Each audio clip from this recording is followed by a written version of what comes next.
Okay. Hello, my name is Jessica Ramirez, And I'm Emily Zuniga. and we are in Team A. Today we'll be talking about the importance of communication between parents and teachers. It is very important to keep it's very important to keep parents updated in their children's school studies, not just their school studies, but anything that involves the child's education. Um, from the chapter one from the right book, we learn a lot about how to good ways of learning about our students, and some of the things that come out on our chapter one book is learning the language and literacy that is used at home. Another one is the English language proficiency level. Um, do the parents speak English? Do the parents speak Spanish? We want to know so that when we have to communicate with them, we can make them feel comfortable and at ease so they could want to come with us. A lot of times parents don't want to go because they say, "Oh, I don't know how to speak English," and they feel insecure, not insecure. I'm trying to find the right word. Maybe they had a bad experience when they were a child, and then they bring Yeah, that feeling into exactly. Like it makes the them like child's kind of even experience. scared in a way to say.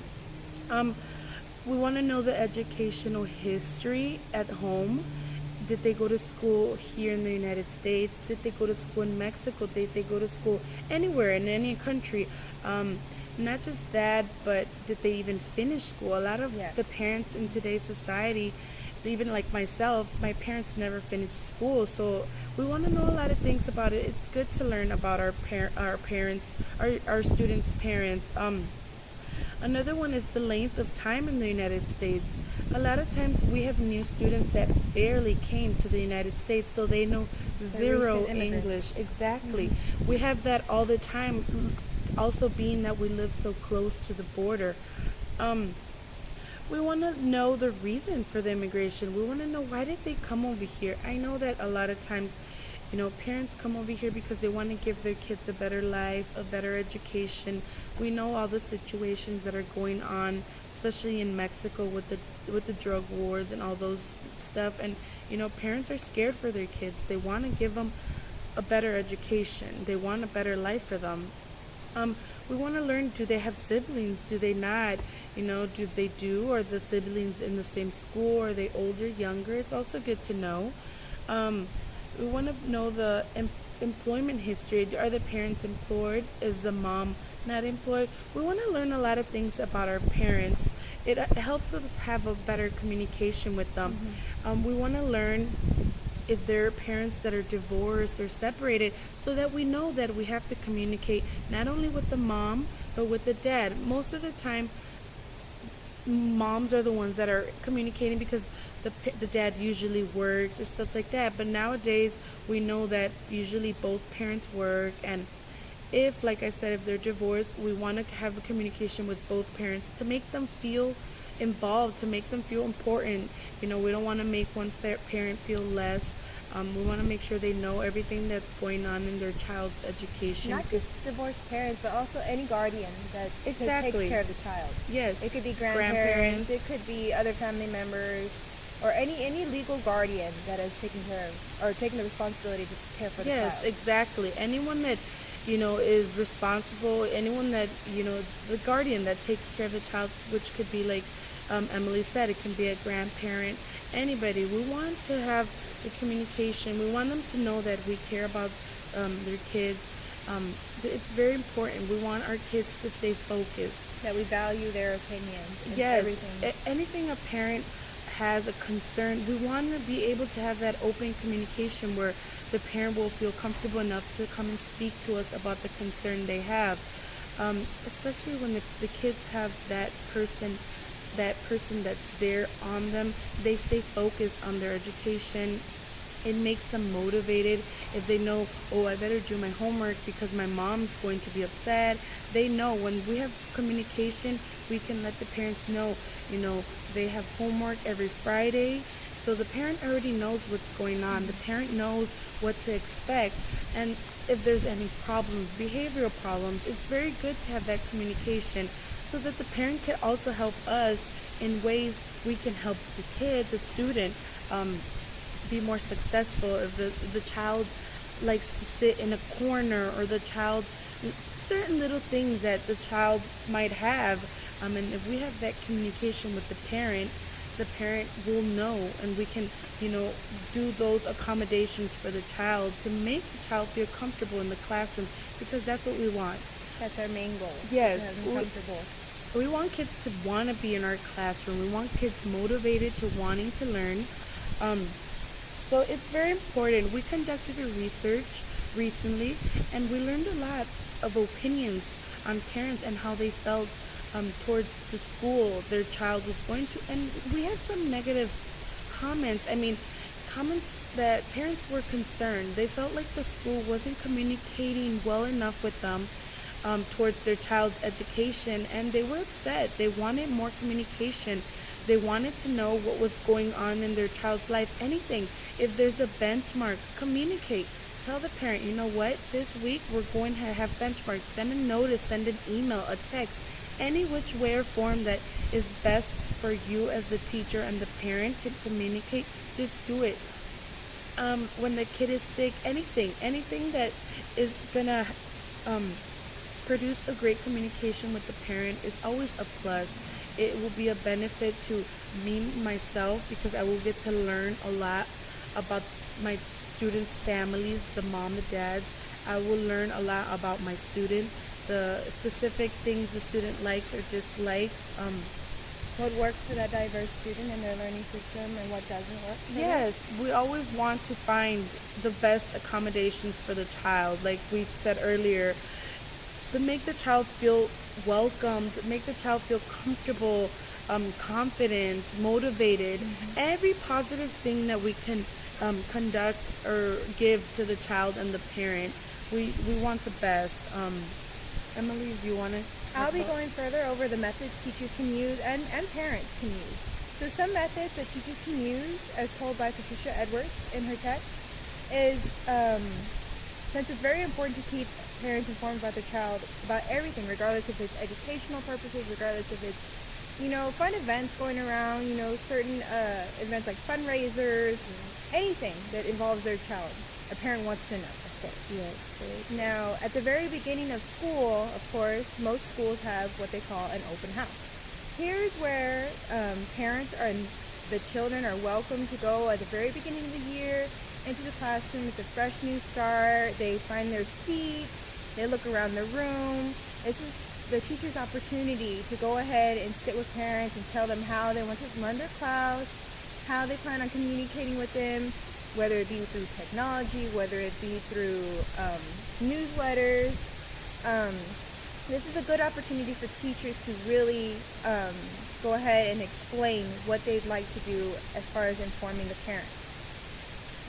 Another person-to-person form of communication between teachers and parents would be parent-teacher conferences.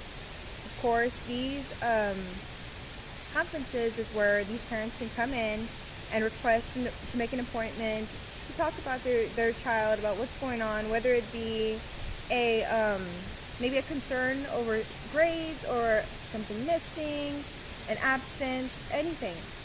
Just, for teachers' purposes, it is always best to start on a very positive note. Yes, very Always. important. At the very beginning of the meeting, it's good for the teacher to explain the strength of their student and the positive things. And then if they have something to concern about, or they need to talk about the parent about something that maybe they need a little bit more assistance from home, then they can go ahead and talk about that as well. Just remember to always be respectful, teachers. Always be respectful. Because like we mentioned at the very beginning of the film, some of these parents, they may be shy. They may be timid to come in and go ahead into these classrooms because maybe themselves, due to certain experiences when they were in school, it wasn't so positive. And sometimes it's completely new. Yeah. It's a completely new experience. They're not used to today's society. They're so used to the society back then. There was no technology. Everything's so new now, so parents feel a little insecure with all the things going on now. Sometimes they just want to stay away. And maybe their parents themselves didn't go to these meetings or these conferences, they thought, okay, I'm going to send my student to school. It's their responsibility to take care of everything. It's the teacher's responsibility to teach my child. If there's a concern, then of course, something's wrong on the teacher's end. Unfortunately, that's the thought process of how it was. Now, that parents are becoming more involved in these conferences and these meetings, they can maybe see that, okay, maybe I, as a parent, need to be a little bit more responsible, take initiative in my child's life and their education, and maybe push them, encourage them to do better if there's a struggle, or, applaud them if they're doing absolutely great. Oh, yes. Praise them. Oh, yes. They love to be praised, rewarded. I mean, as a parent, you will do anything, or even as a teacher, to, like I said, For the success of your yes, and of your keep them students. always motivated. So they always want to stay.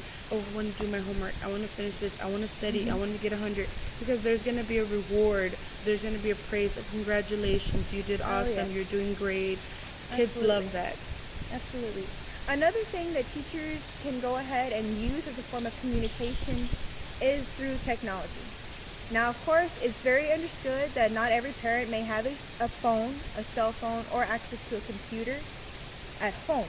However, there is some form of way to go and access a computer either through a public library or anywhere that they can have friends to get a hold of, their teacher to use a phone or to use some form of electronic device.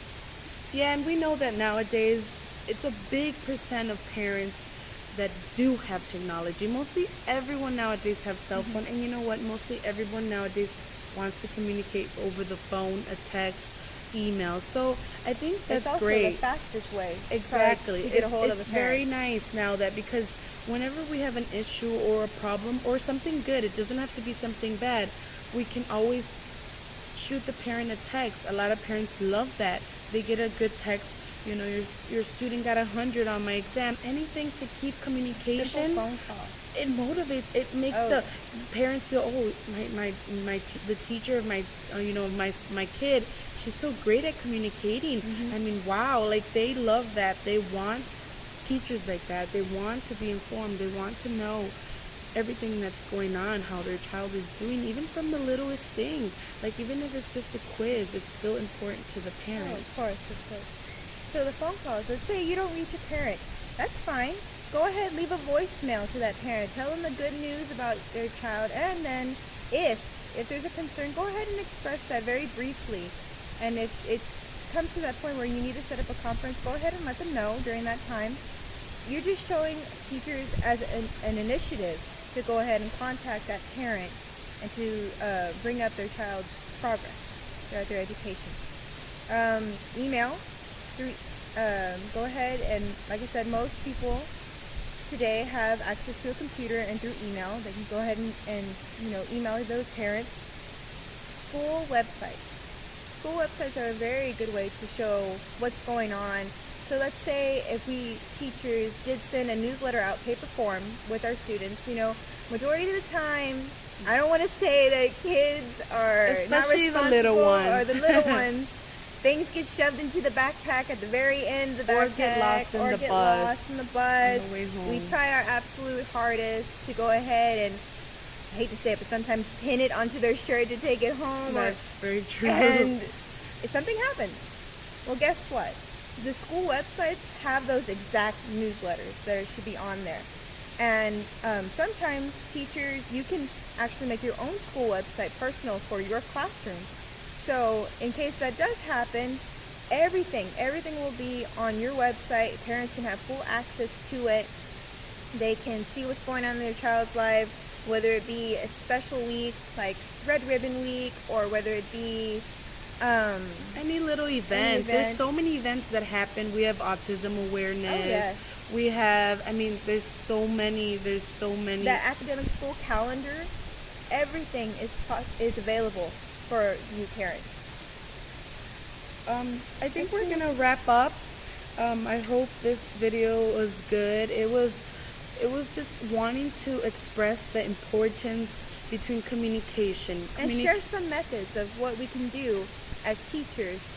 Oh, and parents. if you feel that, there's a need to express more concern or to contact your teachers, don't be shy. Don't be timid. The teachers want you to tell us about your concerns. If you have suggestions, Oh, anything, yes. we want to hear it. We want to know because we want to improve our classrooms. We're on We the want to same improve team. ourselves. Yes. We hope you all like this video on the importance of communication. All right. Thank you. Thank you.